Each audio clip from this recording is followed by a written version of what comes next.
So therefore, nobody was hurt, and it was kind of like a unintentional walkthrough on their process, and they learned a lot. But what was most upsetting to all the staff is there actually was a gun on the campus the day before, and at least 9+ people knew there was a gun, and nobody said anything. Not one student said anything about it. Now, there was a lot of people that said they heard there was a gun, and that's how they locked the campus down the next day. Now, one student either told their parents, or that parent called it in the night before or the morning, because then they could have locked down the campus the night before, and they wouldn't have had any kids come to school. Nobody felt comfortable telling anybody for whatever reason, whether they didn't want to be the one that told on them, or they didn't think it was a big deal, or whatever reason. Nobody said anything. And that was probably what they came out with on the high end from the kids was the most disturbing, is nobody thought anything to report the fact that there was a gun physically all day long on Thursday. There was a gun on the campus, and nobody said anything about it. So did they caught the... Oh, yeah, the kid's gone. They caught the kid. And my son knew the kid. He was in class with him in second hour. And he knew him. And he said, his thing was, oh, no, he wouldn't do anything. But, he brought a gun. He goes, yeah, well, why'd he bring a gun? He goes, well, supposedly he was going to shoot somebody. And we're like, but he wouldn't have done it. If you bring a gun, you don't know what the person's capable of, is what? Huh? His name was Charles. Charles. He's a sophomore. And he played basketball with them in 8th grade, and I don't know, I cannot for life of you tell you who he is. I can't picture him. My husband knew who he was as soon as he said his name. He goes, really? He seemed like he was just a quiet, go figure, right? Quiet kid. But something to do with, who knows what the real reason was. No one really knows. And when I told Joey that they said at least 9 people knew, he goes, oh, more than 9 people knew it was really there.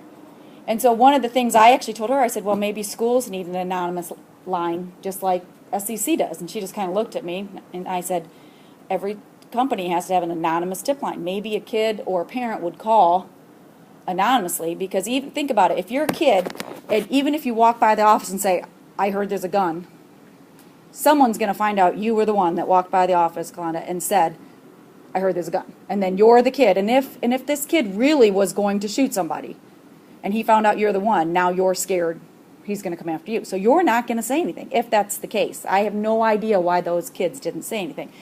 And she's just like, maybe that is what we need. Because let's take it, when school starts, nothing keeps that kid from coming in with everybody else, right? They got to buzz in after school starts, but after that, he could walk back in even though he's been supposedly expelled. So all I know is he doesn't go there anymore.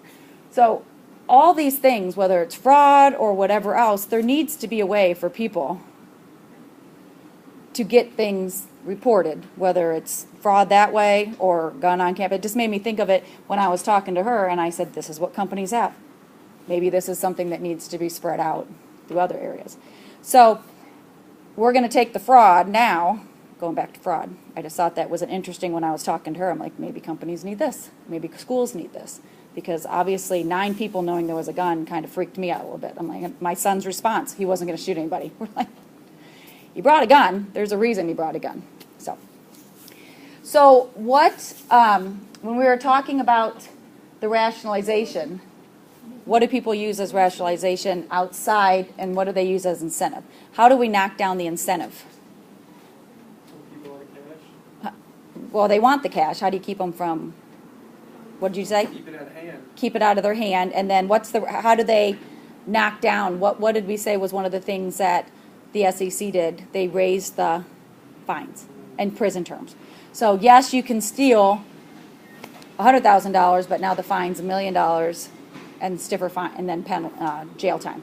They also made it so, and we'll talk more about this, they also made it so that things like the top executives now have to ascertain that they believe the financial statements are accurate. Okay, so in the case of Enron, there were the top executives at that company. They had no legal responsibility to those financial statements except for the CFO. All right, he was the one that did the financial statements. He was the one that had to make sure they were right. But now what they put in place is all top executives, and there's a level that they are. So like at AT&T, there was 8 executives and the CEO. They have to say that they believe that they are accurate. They don't have to say yes they are, because obviously the head of HR is not an accountant. But if they believe that there are false things in the financial statements, they have to speak up, because now they are financially and legally liable. So, for example, my aunt has long retired, but she was one of the top 8 at AT&T. She was over 8 HR. But she had to speak up if she believed something was wrong in the financial statements, even if she didn't know what they were. So these executives at Enron, they knew something was wrong. They didn't know what it was, but they knew because they were getting some really nice bonuses. But yet, they knew that wasn't necessarily how well the company was doing, even though their stock kept going up. But they just went along with it because they didn't necessarily know what it was. They were just happy to be getting the bonuses. Now they would be held liable.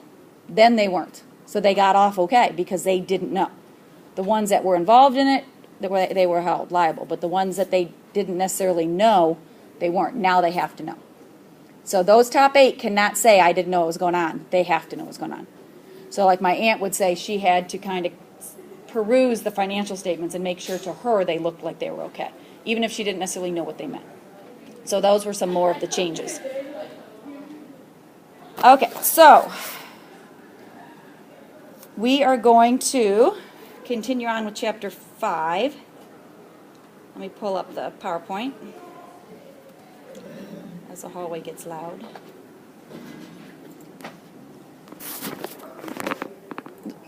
The one thing that I told you about petty cash is a lot of companies don't really do it anymore. They issue what's called a P card because having cash around just doesn't make sense because it's hard to manage and it's hard to keep track of. So if you can give individuals a card that they could go do those charges on, it's easier to keep track of because then you have receipts that go with it. All right. So we're going to look at what's called a bank reconciliation. This is falling under independent verification. So the person that does the bank reconciliation should not be the person that makes the bank deposits. It should not be the person that does the posting.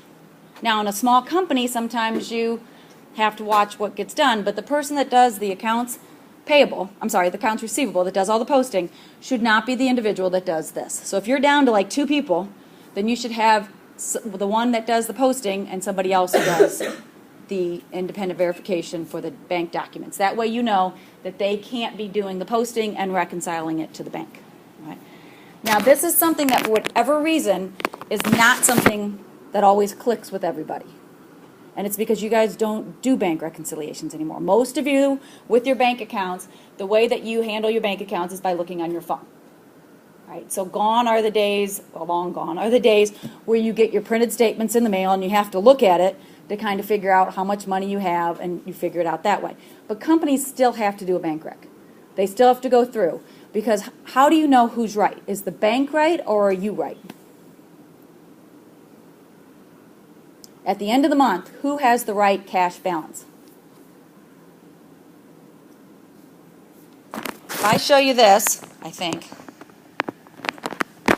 Let me turn off this light. All right, at the very bottom, it says $10,638.40. And they say that's your current balance. This is from the bank. All right, it says June 30th. The bank says you have $10,638. So is the bank right? Is that the number that they're going to have in their checking account? No. No. Why? Because some transaction maybe that the bank hasn't recorded yet. Right. Because of their transactions, the bank hasn't recorded yet, is what he's saying. Basically, what it comes down to is timing differences. So that you're going to have, as a company, a different balance, and the bank's going to have a balance. Neither balance is right. Right? If you actually looked, if you cared enough to look at your bank statement balance at the end of the month, and you looked at what's in your bank account. Now, I have to assume that you have a dollar amount that's big enough that you have constant flow going in and out. Okay, if you only take money out once or twice and it's a $20 here and there, they might actually equal each other. Okay, but if you look at your ending balance and the bank's ending balance, they're probably not exactly the same. Right? And that's because you have timing differences too. All right, the more money you put in your bank and take out of the bank, the more timing balances you're going to timing differences you're going to have. So what are some of those differences that we could have? The bank could not know about errors. Now we're going to talk about errors that could be made by the bank. There are errors that are made by the bank. They're not as common as they used to be, but there are some errors that are made by the bank. I had a bank teller in here maybe 2 or 3 semesters ago, and she said where she was at, they were not allowed to leave till they fixed the problem. All right. And if you look at your bank statement, or if you ever look online, sometimes you will see something like a debit, meaning your bank account went down because everything's different and the bank switched it around. So sometimes when I have a teller in here, they're really confused by our debits and credits, because for a bank it's different. Because a bank, you're the client, so it's opposite. But then you'll see it turn around and you'll see a credit. If it goes in, it comes out. They switch it in the same day. Because if they catch the mistake the same day, you'll see it come in and you'll see it go out. But you'll see it, because if once it goes in your account, they have to take it out. They can't just magically make it go away. Right? And then we have time lags. Deposits that you made, right? And then you have checks that you wrote. So think about a deposit that you make at the end of the month. Whether it's a Thursday or Friday, let's assume this weekend, for example, September 30th fell on a Sunday. If you made a deposit on Friday, depending on what time you made that deposit might not clear till Monday. Monday was October 1st. That means it did not clear the bank until October. So you might have put it in your bank, on your statement, on your bank records in September. The bank would not put it until October. That's a timing difference. Right? And then large deposits take longer to clear. Okay. So large deposits are going to take a while. Checks that you wrote. And I'm really bad at this because I know you can just take a picture and put a check in, and I still don't do it. But I'm better now. But I don't go to the bank. So my dad would constantly yell at me when he'd give checks to the kids for their birthdays and be like, "Are you ever going to deposit that check?" And I'd be like, "Yep." Especially Joey, because his birthday's at the end of the month. And I'd lose them too. I'd put them somewhere where I think they were safe, and then I'd forget about it, and then they'd just disappear. And it'd be like 2 months later, and my dad still does his bank account every month, balances it out to exactly what the bank statement says, still has his bank statements mailed to him, and checks it out. So when he has a check that doesn't clear mine, it's a timing difference, and his balance isn't going. So he then calls me and says, "You haven't deposited Joey's birthday check." Oops, sorry. And one of the reasons I hang on to the kids, I actually try to put it in their bank, not mine. So if I put it in mine, then I never remember to transfer it over to theirs. So that's a check that you recently wrote. That's an example on his side. Now, another example on your side would be if you write a check and mail it. I could have wrote a check last Monday and mailed the check. And if I mail it, let's say for a medical bill, I mail it on Monday, they're not getting it to maybe Wednesday afternoon. By the time they open it and they process it and they take it to the bank, it has to clear their bank and then come to mine. You're talking a week and a half. It's not clearing until probably tomorrow. So it's definitely going in October. All right, so those are timing differences. Things that we won't know about. Things that we won't know about till the bank tells us. Interest. Interest you get on the last day of the month, if you get it at all. EFT transactions stand for electronic funds. Now those can be positive and they can be negative. Positive is when someone pays you. Those you usually don't know about until they show up in your bank. Negative ones are when you take money out. Usually you know when you take money out. It's the positive ones you don't necessarily know about. Service charges, fees that the bank charges you don't usually know until they come out. Customers that unfortunately you deposited their check and it bounced. That stands for non-sufficient funds, all right, or bounced checks. And then mistakes you made. You usually don't know you made a mistake until the bank shows you made a mistake. And we'll talk about those types of mistakes. So how I suggest you go about this is when you look at the bank statement, you got the bank and you got the book, and you're going to start with balances on both, kind of like they do have on the board here. What I suggest is, first of all, you're going to have a balance, and it's a little confusing.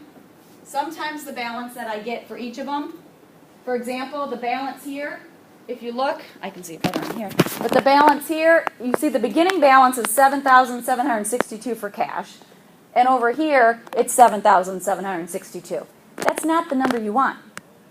All right, those numbers equal already. You want the ending balance. So for example, for cash, we're going to start, or the book balance, we're going to start with $11,391.40. That's going to be the number you start with. And for the for the bank, it's $10,638.40. Now, the way to look at this is there's only two things the bank has every time. And that is deposits in transit and checks outstanding. So if you can memorize the bank stuff, you're going to add in deposits in transit. So you're going to take the bank's ending balance, $10,638.40, and you're going to add in deposits in transit. Then you're going to subtract out outstanding checks every time. And that's going to give you your new balance. Now, to add to that, especially in your examples you're going to get in class, you could have an error by the bank. All right? That error could be plus or minus. But that's not all the time. All right? So you always add in deposits in transit.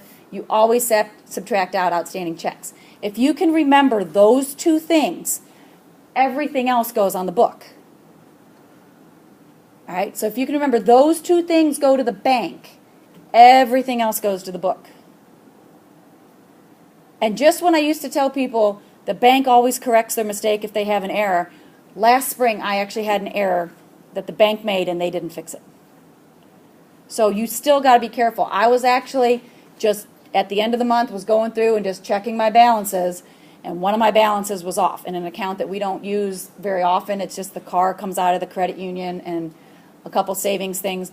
But I wrote a check out of it, and I looked, and the balance was off. And it was off by, I don't know, $50. I can't remember. And I looked, and the check was for $40, and it came out of our account for $90. So I looked at it, and I pulled the check up then on the bank site, and it clearly said $40, but my husband wrote it, but his 4 looked like a 9. But it was written for 40. And if you didn't know this, the bank is supposed to go by what is in writing. If they can't read the number that's in the box, the 40 is what it said, they got to go by what is physically written, because you can usually tell what says 40 versus what says 90. So they did. So I had to call the bank, and the bank had to reverse it for $50. So they made a mistake that they did not catch. So the banks still can make mistakes. So I used to say for the last probably 2 years, banks don't make mistakes they don't fix very often, and then I had one. So it is a good idea to double check. The other thing you really got to check for often is fraud. My husband had an account that he does not use. It's a business account, but it has money in it. And he rarely checked it, about every 6 months. And he went and checked it, and there was about $400 in fraudulent charges. And they told him the time had expired. He only had 60 days to report fraudulent charges. I don't know if they gave him a line or whatever, but I left up, my name's not on that account, and he didn't pursue it. So it's something that if you have a bank account, you kind of want to make sure you're keeping at least a little bit of an eye on it. Not sure what the charges were. They were like all incident, but it was like 3 charges that amounted to $400. All right, so when you got that, then everything else comes on the bank side, book side. So think about the things that we said, things that you don't know about until the bank tells you. What was one of them that we added? Do you remember from the last slide? Fees. Fees. Okay, we're going to subtract service fees. There's 4 of them. Well, there's 5 if you count something else. What else? Interest, Interest. We're going to add interest. What else? electronic funds, We're going to add in any EFT transaction, which is electronic funds transfer. NSF, Yep, we're going to subtract out NSF, which is when check bounces. We are not worrying about usually the $25 that they charge us. All right, that's going to be under service fees. What's the last one we can have on our side? error, Errors. And it's going to be plus or minus, because it depends on how you write it. And when you're done, those two should equal. That's the real number that needs to be in cash. So So let's take a look at the example then that we have up on the board. So let's start with the book side, the bank side. Always start with the bank side because those are the two, and then like I said, everything else goes. So if you can see these wonderful little writing on the board, this is our T account for cash. All right, so you would pull up cash and see this is what amounts are in cash. This is a bank statement. These are amounts that are withdrawn. This is what's deposited. So let's start with deposits in transit. The bank received a $3,000 deposit. Then here they got another deposit for $500. And then they tell you you had interest and you had an EFT. So if we're looking at only deposits, we made a deposit of $3,000, a deposit of $500, and a deposit of $1,800. So we got the $3,000, we got the $500, we're missing the $1,800. And look at the date that was made on.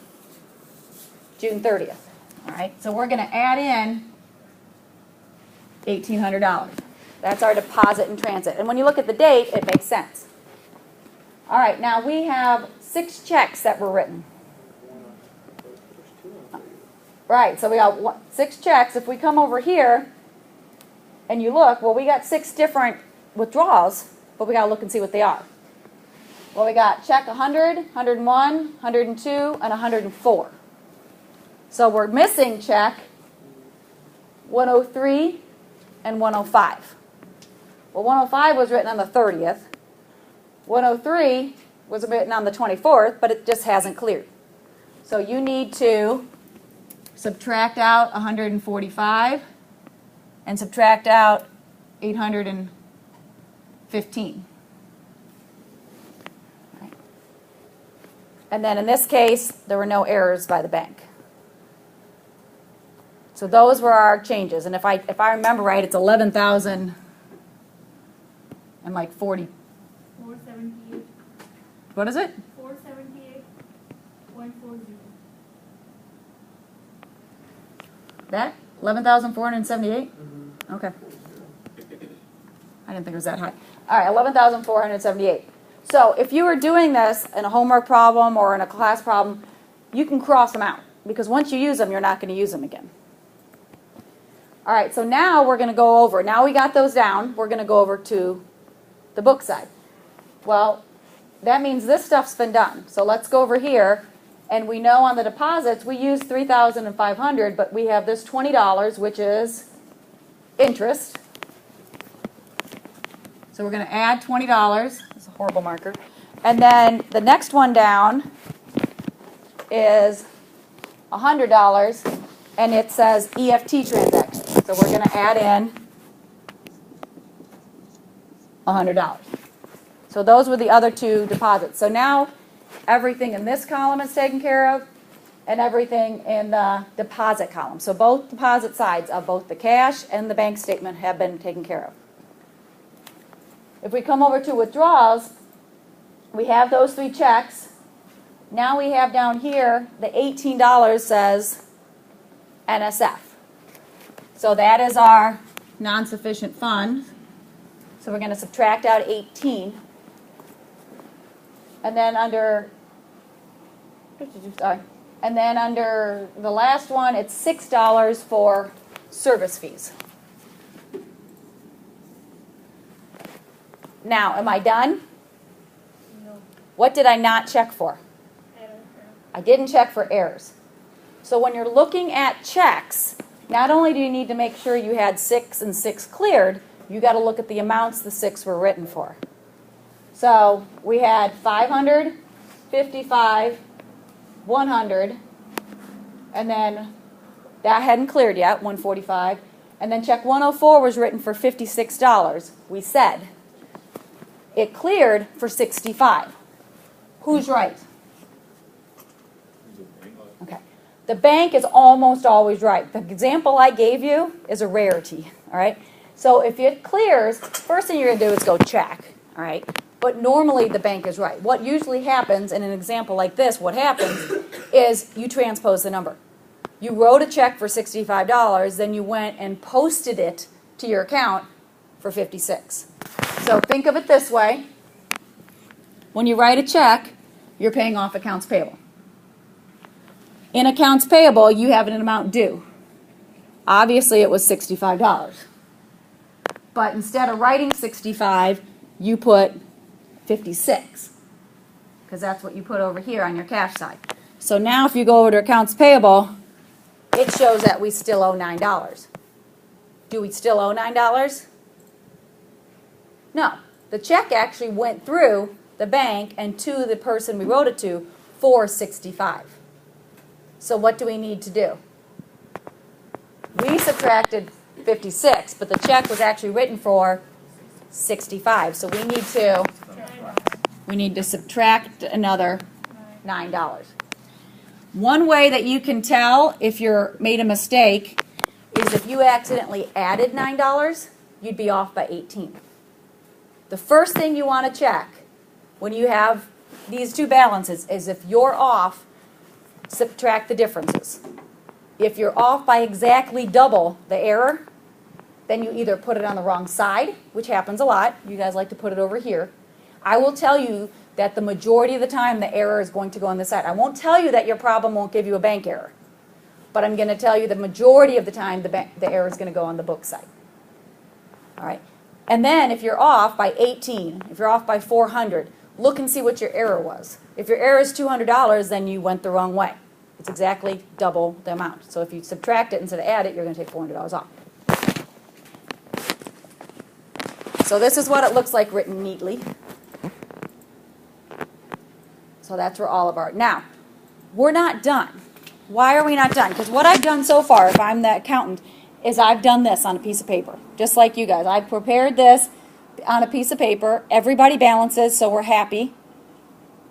So that we have the real cash amount. Our real cash amount should be $11,478 at the end of the month. What do I need to do? Well, it's not going to match. The balance sheet is going to say $11,391. But you're going the right direction. I need the balance sheet to say $11,478 because that's how much we should have at the end of June. What do I need to do to make the balance sheet say $11,478? Entries. You have to do journal entries to update June 30th. You need to make June 30th equal this. So, number one, this always happens on the test. No journal entries for the bank. The bank doesn't do journal. Who does the bank's journal entries? The bank. The bank. And I will make you guys this deal. I make it to every class, and I have never had to do this. All right, so you guys can be the first. Smaller classes have a better chance of actually having this happen. If everyone in here just does the journal entries on the test, I will give you bonus points. But there's always not one. There's always more than one person that does not do the journal entries when you do this problem. Now, if you guys choose an all multiple choice test, then it's out the window, obviously, because then you won't have a problem. But assuming you don't, and you have a problem like this, if everybody does the journal entries, I will give you the bonus points. It has never happened. It's been several years that I've offered this. There's always a couple people that do not do that. And I don't hide it. I tell you, do the bank reconciliation and the journal entries. Someone always doesn't do it. So if you have 5 items, you will have 5 journal entries. And the nice thing about these journal entries is every single one of them has what in it? What are we affecting when we do this? Cash. Every single one has cash. And you don't even have to do the journal entries all right. You just have to do them. All right? So, if interest is going, if we got interest, what happened to cash? It went up. So we're going to debit cash for $20. What account do you think we're going to credit? Service interest revenue. Interest revenue, yes. When we got an EFT transaction for $100, we got Cash. cash. What account do you think we credit? Receivable. Accounts receivable. Somebody paid us. Somebody paid us, we have to take it out of their account. Let's skip the error for a second. All right, service fees is your easiest one because I am very flexible on what account you credit as long as it's generic enough, all right? What would you put it to? Service expense. Service expense, miscellaneous expense, service fees expense, some type of expense account, all right? So service fees expense, it's an expense, oops, it's an expense account, and we're going to credit cash. All right, non-sufficient funds. What happened with non-sufficient funds? What did we say happened? Accounts receivable is going to go back up because somebody's check bounced. So if somebody's check bounced, what were they doing? They were paying you. This is what happened. Cash went up, accounts receivable went down. But then when the accounts receivable went down, their check bounced, which means you didn't get the cash. So you have to take it out of cash, and then you need to put it back in their account because now they still owe you that money. Correct? All right. So on the error, the easy part is what? What is happening to cash? Cash is credit. Cash is crediting. So even if you get stuck, you should know that much of the journal entry. All right.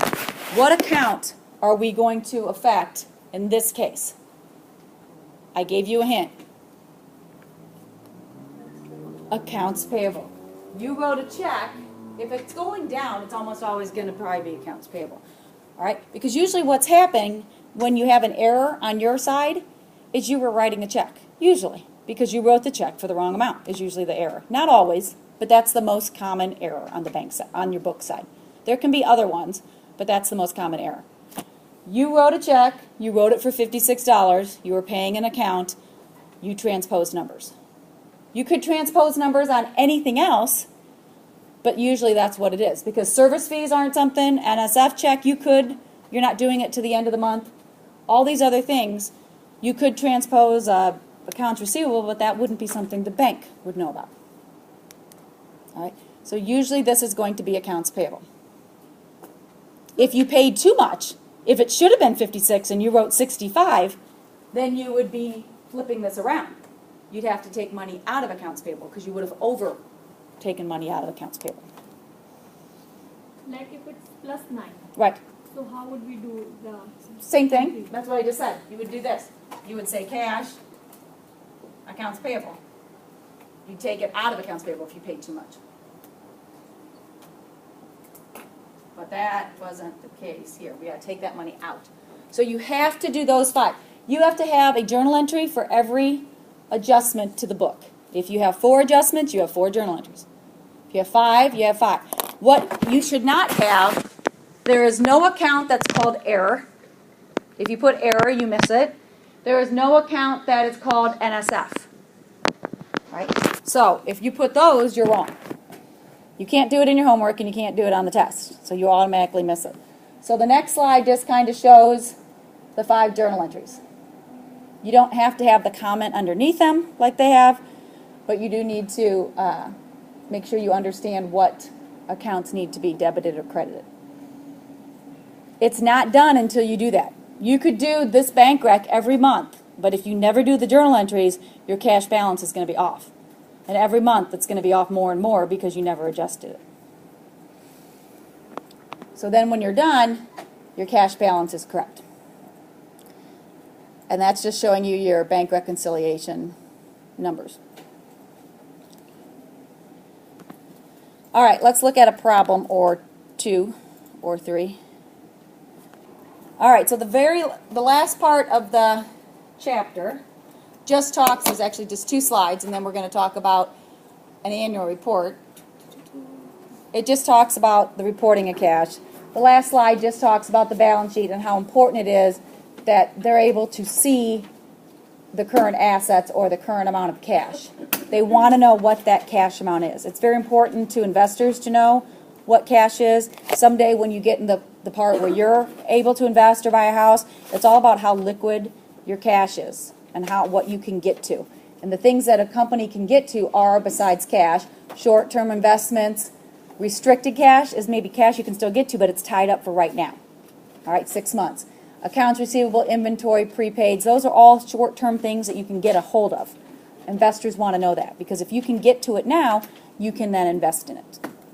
You can get that money out. So that's what they're looking for.